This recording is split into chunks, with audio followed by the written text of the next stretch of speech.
क्या आप जानते हैं कि दुनिया का सबसे बड़ा मिल्क प्रोड्यूसर, दूध का प्रोड्यूसर होने के बावजूद भी इंडिया में एक डेयरी क्राइसिस इमर्ज हो चुका है। पिछले कुछ महीनों में दिल्ली और नेबरिंग एरियाज में बटर की शॉर्टेज काफ़ी ज़्यादा फील होने शुरू हो गई और कुछ ऐसे स्टेट्स जैसे कि केरला, तमिलनाडु या फिर कर्नाटका में भी अगर आप देखें तो मिल्क की स्कैरसिटी हाल ही में देखने को मिल रही है।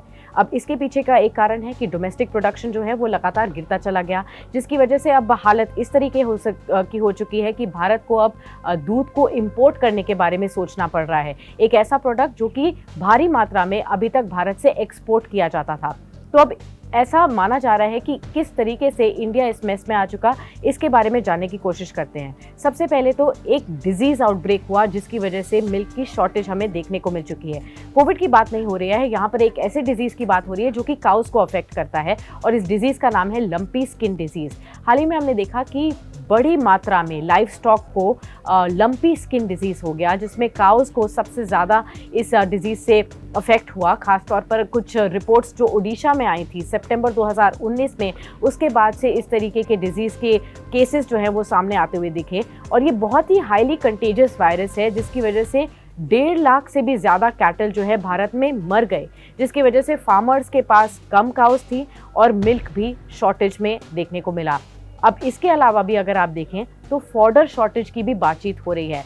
हाल ही में आपने देखा कि बिना सीज़न के काफ़ी ज़्यादा बरसात भारत में हुई है, जिसकी वजह से व्हीट क्रॉप जो है वो ख़राब होता हुआ नज़र आया। अब व्हीट क्रॉप जब डिस्ट्रॉय हो गया, इससे फॉडर की शॉर्टेज भी हो गई। अब जब फॉडर की शॉर्टेज हो गई, इससे फार्मर्स के लिए और ज़्यादा डिफ़िकल्ट हो गया अपने कैटल को फीड करने के लिए, जिसकी वजह से वो कम से कम कैटल को अपने पास रख रहे थे।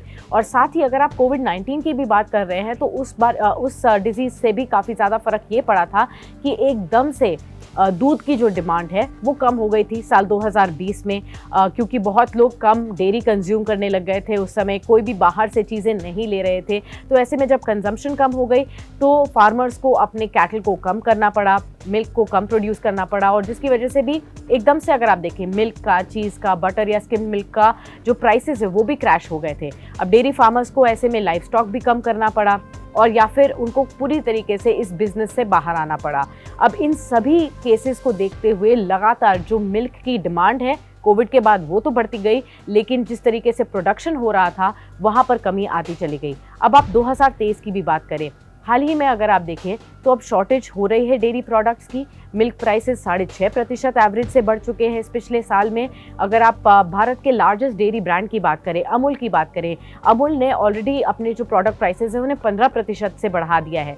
बाकी की जो डेयरी प्रोडक्ट्स हैं वहाँ पर भी सिमिलर रेट हाइक्स देखने को मिले हैं। इनफैक्ट अगर आप सेंट्रल बैंक ऑफ इंडिया की बात करें, आरबीआई की भी बात करें, तो आरबीआई गवर्नर ने भी हाल ही की मीटिंग्स में ये बताया है कि जो लगातार महंगाई बढ़ रही है, इन्फ्लेशन दर बढ़ रही है, उसमें भी एक मेजर कंपोनेंट है मिल्क प्राइसेस का, जिसकी वजह से लगातार इन्फ्लेशन जो है बढ़ती चली जा रही है।